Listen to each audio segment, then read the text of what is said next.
Bonjour à tous, j'espère que vous allez bien. Je vous retrouve dans cette petite vidéo pour vous parler de la troisième romance de Noël que j'ai lue, que j'ai terminée il y a déjà 2-3 jours. Mais vu que c'est les vacances, c'est pas forcément pratique pour trouver un petit moment pour faire le retour en vidéo.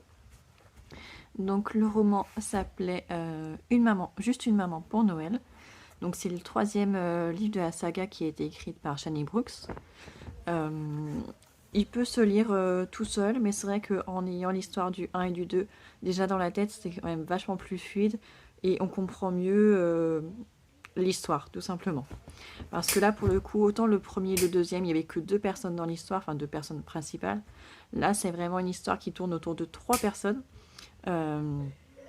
Tristan, l'enfant qui a perdu sa maman quand il était très, très petit, il avait 4 ans je crois, son papa du coup qui est célibataire, et une jeune femme qui arrive dans leur vie. Donc ça tourne autour de ces 3 personnages. On a toujours les personnages de la famille du papa qui sont là, qui meublent, et c'est vrai qu'on se retrouve, on a vraiment l'impression de faire partie de la famille. Le livre est vraiment très très très bien écrit pour ça. Ça retransmet très bien aussi l'esprit de Noël, donc c'est vraiment très agréable. Le style est très très sympa. Et émotionnellement, je trouve que celui-ci est à un niveau au-dessus des 2 premiers. Je vous ai dit que j'avais beaucoup aimé le premier. J'ai moins aimé le deuxième parce que les personnages étaient très agaçants. Et là, dans ce troisième livre, franchement, il se lit hyper vite. C'est un livre qui fait 500 pages, mais il se lit hyper vite parce qu'on a vraiment envie de rester avec les personnages, de savoir la suite. Il est très émouvant. J'ai beaucoup rigolé, mais j'ai aussi pas mal pleuré. Alors que les livres en général ne me font pas pleurer. Enfin, il faut vraiment beaucoup pour me faire pleurer. Et là, c'est vrai que j'ai eu quand même les larmes aux yeux très très souvent. Et franchement, c'est très agréable même pour un roman de Noël. J'ai trouvé ça très sympa. Pas de pleurer, mais de pouvoir vraiment rentrer dans l'histoire à ce point. Et l'histoire vraiment se finit bien. Alors comme la deuxième, à 90% du livre, on se dit non, qu'est-ce qui va se passer, pourquoi il se passe encore ça.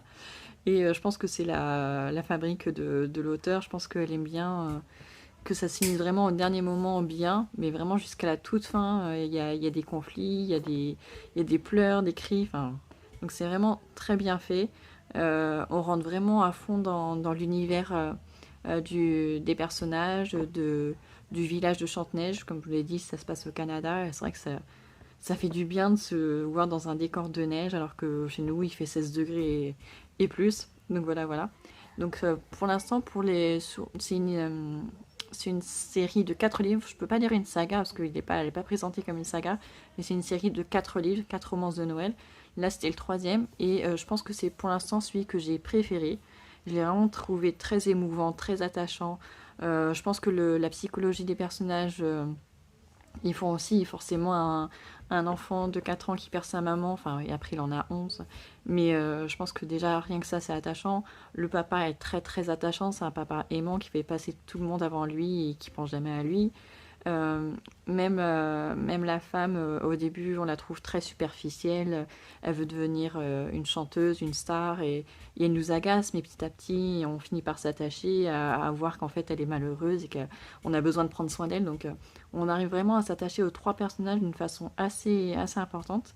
Et je pense que c'est ce qui fait que ce livre marche aussi bien et cette histoire nous touche tellement. Voilà, voilà. Bon, en tout cas, si vous les avez lus, ces livres, n'hésitez pas à me dire si ça vous a donné envie de le lire, si vous les avez lus. Et moi, je vous retrouve très très bientôt pour vous faire le petit point sur le 4e livre, parce que je suis en train de le lire et j'en suis à peu près à la moitié, donc dans quelques jours, je pourrais vous faire mon retour. Mais déjà, je peux vous dire que il est vraiment pas mal.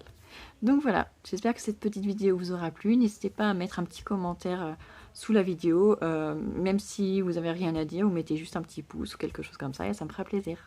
À très bientôt.